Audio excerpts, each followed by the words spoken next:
search trader ayaynu update cusub ka sameeynaa shirkadan hore ayaynu la macaamili jirnay oo akoon aan ku lahayn shirkadan waxaan soo bandhignay 7 bilood ka hor sida channelkeena YouTube-ka ku arki kartaan channelka YouTube-ka marka soo booqataan hoos had u socotid videogan ayaynu kaga hadalnay markii koobaad ka wada aragtaan bishu 6 months ago 6 bilood iyo dheeraad ka hor bay ahayd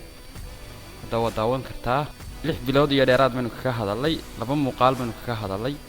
muuqaalkii koobaad wuxuu ahaa kan buu ahaa kii labaadna rules-ku ka hadlayay isna waa kan rules-ka shirkadda search trader marka maanta waxaan rabnaa in update cusub aynu ka sameeyno shirkaddan marka koobaad shirkaddan hal challenge oo kaliya la maraa laba lama maro sidoo kale account funded ah ma bixiso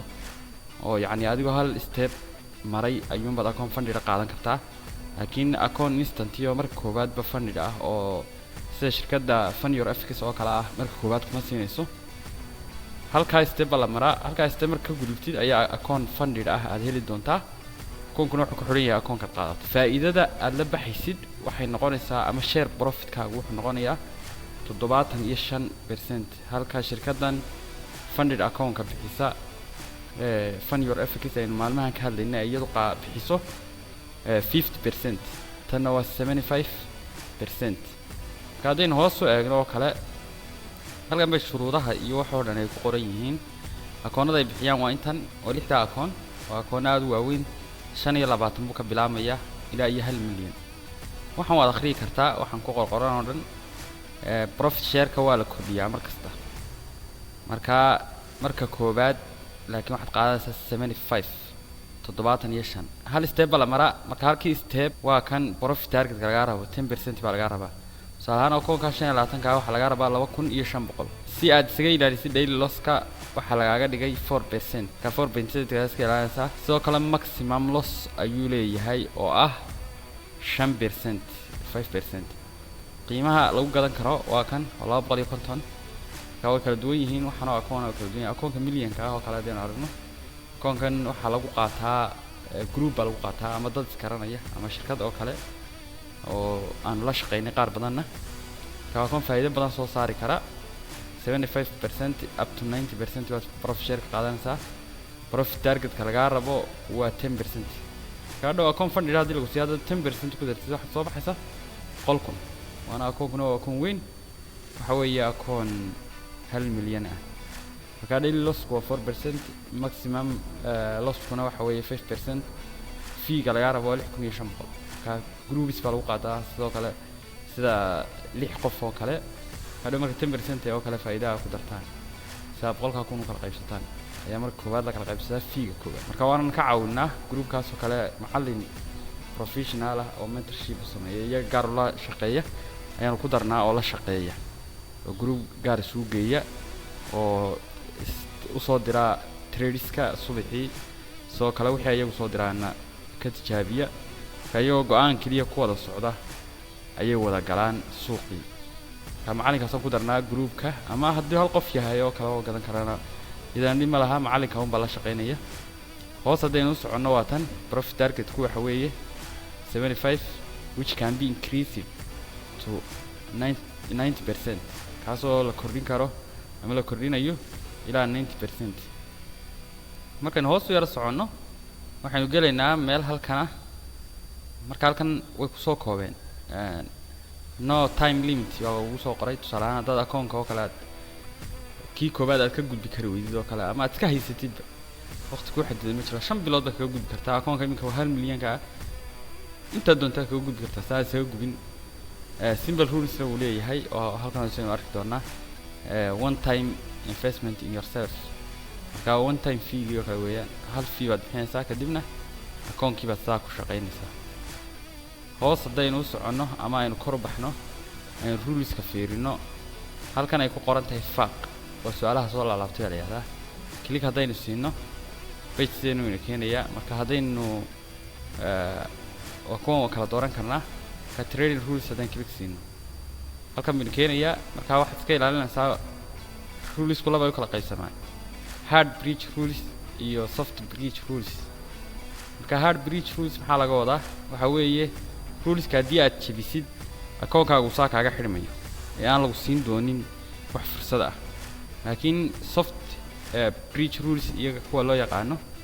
waa haddii aad sharciga jabisid trade-kii soconayo baa la xidhayaa laakiin akoonkaaga la xidhi maayo lamana taabanayo bal waxay u kala qaybsamaan inuu eegno hard breach rules-ku labadanba kaliya weeye waa inaad iska ilaalisid daily loss-ka sidoo kale waa inaad iska ilaalisid maximum loss oo 4% iyo 5% kala ah soft breach rules waxa weeye stop loss marka koobaad stop loss inaad dhigato waa muhiim sababtoo akoonkaaga ayuu yahay ilaalin ama gaashaan marka stop loss hadaad dhigan akoonkaaga wax dhib ah u geysan maayo waa laga xidhayaa oon trade-kii markaas aad ku gashay faa'iidadiina waa ku xidhmaysaa ama khasaaraha ku xidhaan faa'iido tan kale waxa weeye weekendiga way xidhaan marka weekendiga haddii aad xidhi weydid waxay ku samayn doonaan waxay kaa xidhi doonaan positionadii ku furnaa marka iyadana waa sidaas maximum open lots with risk lotyo badan oo ku furan oo risk keeni kara soo news oo kala jira kadibna waxaad isku furtay lotyo badan iyo trades badan marka iyagu way u fiirsanayaan akoonkaaga way la socdaan hadday risk ugu keenayso way kaa xidhayaan ta kale haddaynu halkan u gudubno oo kale oo aynu eegno waxyaabaha lacagaha lagula bixi karo haddaynu eegno waxyaabaha lacagta lagula bixi karo waxaa ka mid ah credit cardska oo dhan iyo PayPal sidoo kale way aqbalaan hadhowna waxay kugu soo diri karaan waxyaabaha ay kugu soo diri karaan waxaa ka mid ah cryptocurrency wire transfer PayPal waxyaabahaas oo dhan kugu soo diri karaan marka habka akoonka loo iibsado haddii aynu ku laabanno oo kale akoonkii aad rabtay ayaad marka hore raadinaysaa tusaale ahaan kasoo qaad akoonkan ugu weyn ee 1 milyan baad rabtaa marka halkan hoose ee start trading ayaad click siinaysaa halkan buu ku keenayaa marka waa kuwan shuruudihii waa iska akhriyaysaa marka koobaad intaad iibsan halkan buu ku tusayaa new stop loss-kaaga marka daaqada yar baad furaysaa halkan baad furaysaa click baad siinaysaa kadibna waxaad ka dooranaysaa platform-kaad ugu jeceshahay MT4 oo kale haddaynu dooranno badanka MT4 baynu ku targalaynaa kadibna waad soo soconaysaa halkan ayaad lacagtaada ku bixinaysaa marka purchase now waad odhanaysaa agreement-iga buu ku keenayaa agreement-iga waad iska akhriyaysaa kadibna halkan ayaad ay agree odhanaysaa click baad siinaysaa click markaad siisid akoonkaaga kuu soo baxaya waa kan faahfaahsan kadibna halkan baad bixinaysaa halkaa magacaaga ku qoraysaa halkaa magacaaga last name-ka ku qoraysaa halkaa company haddii aad ka socotid marka optional oo iska dhaaf kartaa haddaan company ka socon halkan waddanka aad joogtid Soomaaliya oo kale ka dooran kartaa haddaynu halkan ka baarno oo kale Soomaaliya oo kale ka dooranaysaa hoos soo soconaysaa halkan numberka wadada aad degan tahay ama magaceeda xaafadda magaceeda soo qortaa ama wadada halkan city magaalada ku qoranaysaa halkan hoos soo soco halkanna county-ga ama state-ka tusaale ahaan haddii aad degan tahay oo kale Muqdisho oo kale Banaadir baad ku qoranaysaa haddii aad Hargeysa degan tahay Maroodijeex baad ku qoran kartaa halkan zip code-ka 252 oo kale halkan numberka phone-ka ku qoranaysaa halkan email-kaaga adhow lagula soo xiriirayo ee akoonka ku samaysatay halkanna wixii order notice-ka ama optional oo iska dhaaf kartaa kadibna hoos soo soconaysaa halkan baad buuxinaysaa marka halkan marka buuxisid lacagta wixii aad ku darisay ayaad dooranaysaa marka credit card haddaad dooratid oo kale halkan baad numberkii ku qoraysaa akoonkaaga sidoo kale halkan baad ku qoraysaa waqtiga uu dhacayo halkan waxaad qoraysaa saddexda number ee yar ee xagga dambe ka qoran numberkaaga haddii aad PayPal ku diraysidna halkan baad click siinaysaa kadibna PayPal-kana saas leeg wad wala baxaysaa labada meelood baad ka dhow tick siinaysaa labada ayaad click siinaysaa kadibna